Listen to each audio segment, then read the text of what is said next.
Okay, hi and welcome to video notes 2.3, which is solving multi-step equations. Now we did one step and two step in the prior video to this. The main difference between multi-step and one step and two step is that there's a few more things to clean up before we get going with multi-step ones. This is really where most of algebra will exist for you, that you're going to have to do lots of cleanup and lots of steps to get things clear. So far we've seen the nice and easy ones. So let's talk about the two parts of solving. Let me see if I can get my paper to switch here. There's two main steps to solving that we're going to go through, which we're going to spend our time today doing. Is one, we have to do the order of operations, which is what I refer to as cleanup. Okay, making sure that it's ready to solve, getting it all done. So really, order of operations is kind of where we exist with that. Additionally, I guess you may want to type in there like terms, some other things, and I'll show you some more on the other side. And then after we get it all cleaned up, the step two is to do reverse order of operations, which you were introduced to in the last section of notes, right? Which is the SAD MEPS. So this is what we would do in solving, and we use IO or inverse operations to do that. So if it's an added, we subtract and vice versa. So let's get down to this and see what a couple more of these cleanups really represent here. So again, before we actually technically start solving, which is untying and undoing things, we're going to do that order of operations. So here's some things that it's going to be. The order of operations: one, get rid of any distributive properties that you see. Clear fractions and clear decimals for that case. And these you might be hesitant about, but it's a pretty easy procedure once you get used to it. Because if you don't have to multiply, add, and divide with fractions and decimals, it makes your life a lot better if all you have to work with is whole numbers, integers. Super nice. So that's what our goal is to do there. And of course, I mentioned a minute ago, we're going to clean up any like terms that we see in there. Then we'll proceed to do our solving, which is the reverse order of operations. Let's get right down to it so we can see what this looks like. So here's one that's going to involve like terms. It's not labeled on there, but I'm going to go ahead and put like terms on it. And this is really just an example of like terms. So if we were asked to solve this, and don't forget what solving means. So solving means isolate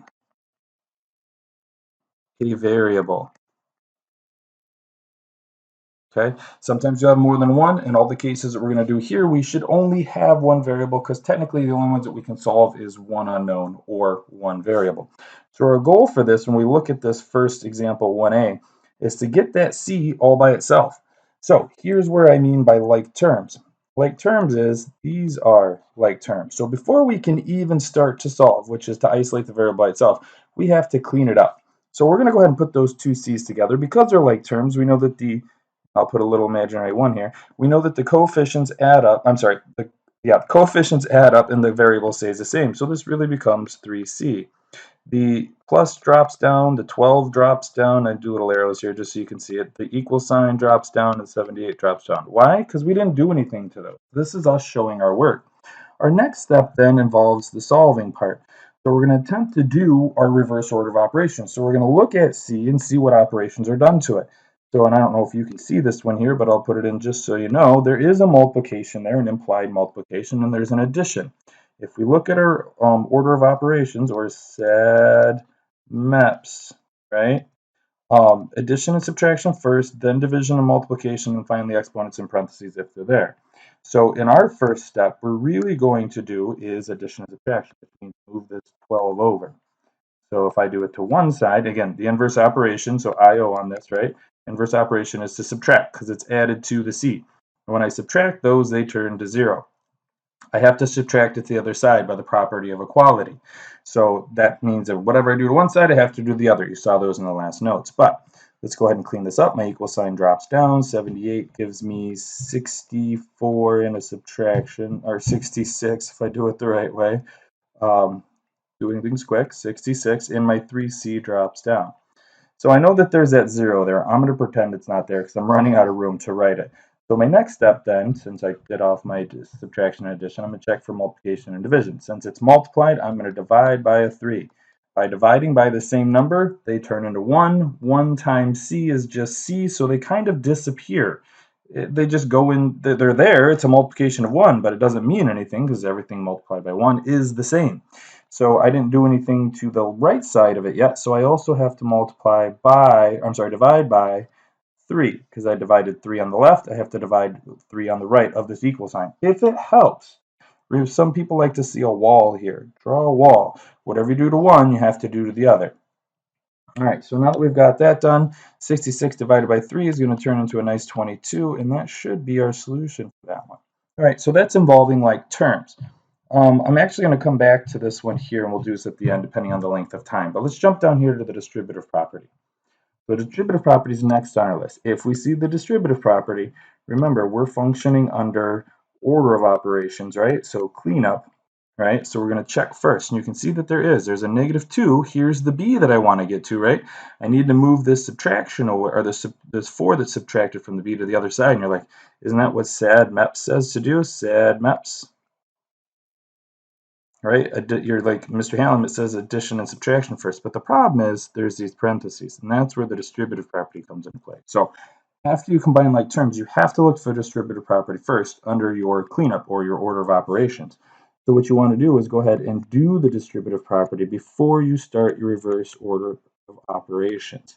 It's important that you do that first. This is a rule breaker, and you know what? Everybody likes to break this rule. This is the rule that feels good to break. You want to do that, but it's wrong because you have to address the distributive property first. So let's go ahead and multiply that out. -2 times b is -2b. -2 times -4, right? Two negatives make a positive, so we get a plus, and then that turns into 8, and then that equals 12. Because we didn't do anything to 12 or the equal sign, they drop straight down, right? It's the benefit of working vertically. So now we can look at this again. Our goal for solving is to isolate this b right here. We have an addition to it, and we have a multiplication to it. So first we're going to deal with the addition and subtraction. So I'm going to move this 8 away. So I'm going to subtract 8 to both sides. This 2b, -2b, we didn't do anything with it, so it drops straight down. These turn to 0, so I'm not even going to write it. My equal sign drops straight down. Positive 12 minus an 8 leaves me a positive 4. Now I can address my division and multiplication. In this case, I'm going to divide because the inverse operation of -2 times b is division of -2. I'm going to change my color because I'm kind of getting bored with that blue there. So I'm going to divide by -2, divide by -2. I'm going to work my way back up here. So what I find out is those two -2's turn to 1, and 1 times b is b. Oh, there's a little scribble there. Let me get rid of that. So I get b on the left is equal to 4 divided by -2. So 4 divided by 2 is 2, and that negative cannot disappear. It's there, but you're like, Mr. Hallam, it's in the denominator. It's okay. In the denominator, in the numerator, or in front of it, it all means the same thing. So I'm going to move it to the top because it makes me feel more comfortable. So I'm going to say b equals -2. All right. So now we've dealt with distributive property. Again, don't forget to look at these over here, write them down, or go to your OneNote and record these down so you have a secondary example to look at. I'm just doing one to keep this short. All right, moving down here to where it says clearing fractions. Okay, so looking at this one, let's go ahead and there's a clearing decimals. Let's look at what it means to clear fractions and decimals in maybe a simpler sense, and then we'll come back and do these. So to clear fractions then for us, okay, if we're looking at this, the reason we would clear a fraction instead of trying to use our calculator or preserving the fraction and doing our work with the fractions is that it's easier to actually clear the fractions. You might not see that now, but it will become easier. So looking at this, if I was going to head and solve for this, right, I'd subtract the 2 over, and then I'd have to multiply by 3. That's not a terrible thing to do, but let's see what it looks like. And I did this because it's a super easy example. So what it means to clear fractions, I'm going to look at all the possible fractions in my particular equation, and then I'm going to find the least common multiple of all of the denominators. In this case, I only have one, which is 3. Whatever that least common multiple is of all of the denominators, I'm going to multiply everything by that. Everything. So I'm going to multiply everything by 3. Again, it's not necessary in this example, but that's to make a point. So if I multiply everything by 3, watch what happens. 3 times 1/3, again, they divide, turn into 1, it just becomes x. 3 times 2, that's a pretty easy multiplication of 6. If I can write what I say, it'd be great. And 3 times 4. And I went across the equal sign, right? I have to do every term that's in the equality, every piece, left and right side. So 3 times 4 is 12. Well, look at that. Even though this wasn't difficult, this is much easier. I'm going to subtract 6 on both sides. I find out that x is equal to 6. That's super easy. And again, super simple example of it, but very easy to do. So your goal is to take all of the denominators and find that least common multiple that will divide into that. All right, so clearing fractions is very much the same type of thing, except for we're not going to remove a denominator this time, we're going to move a decimal. And you should learn that if we multiply anything by a factor of 10, that it moves decimal places to the right. So our goal is to multiply by factors of 10, and what it's going to do is move the decimal place to the right. Okay, so that's me writing decimal places moving.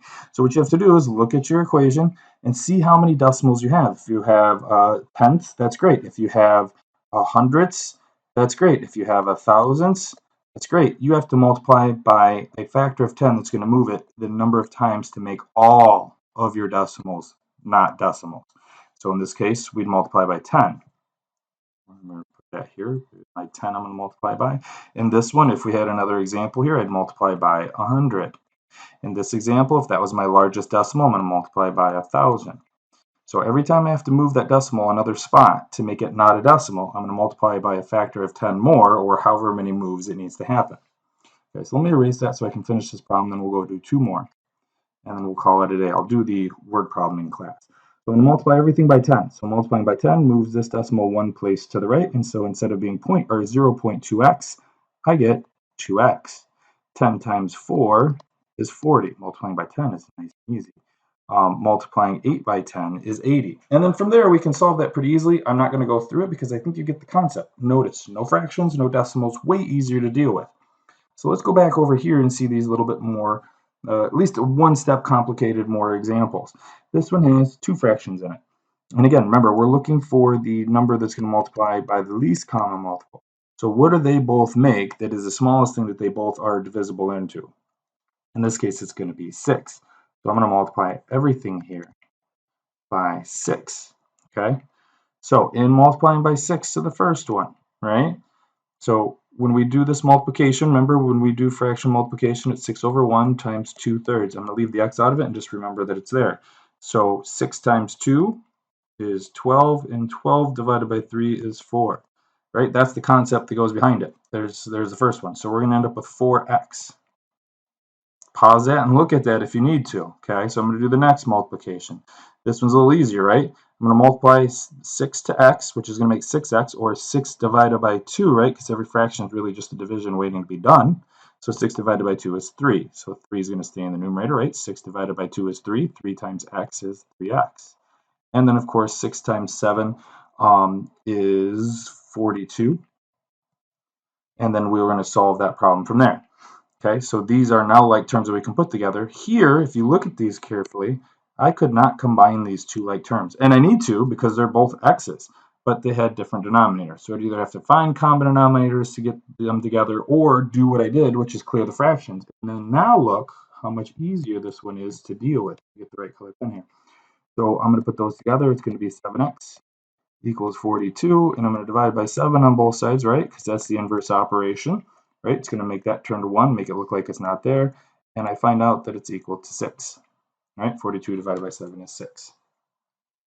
So that worked out right nice. Real good example there. Let's do one more, and then we'll call this a day at about 14 minutes. So clearing decimals then, looking at this one, I've got to see how many decimal places I have to move. This is a move of 1, a move of 2, a move of 2. So looking at this, I need to make sure that my decimal moves 2 to cover all of them. So to move it 2, I'm going to multiply everything by 100. Basically, I'm going to move the decimal place 2 places. So that's going to go once, and then another one's going to give me 50a, right? So when I move it over again, it's going to make a 0. Let me bring that back. And then my 875 is going to become 875, and my other one's going to be 1325. And from there, you can solve for a. You would subtract this off. I'm not going to do this one because we're running long on time, but I think you can finish this up. Grab a calculator if you need it. So we end up with 50a equals whatever that becomes. All right, so the rest of the examples I'll do in class, make sure that you look at these, okay? This is a huge thing to learn. If you can learn clearing fractions and clearing decimals, it's very advantageous for you. The distributive property, I'm sure you're already good at. I'm not too worried about it. And then combining like terms here, I think you guys can handle that. All right, so I'll see you in class for some examples.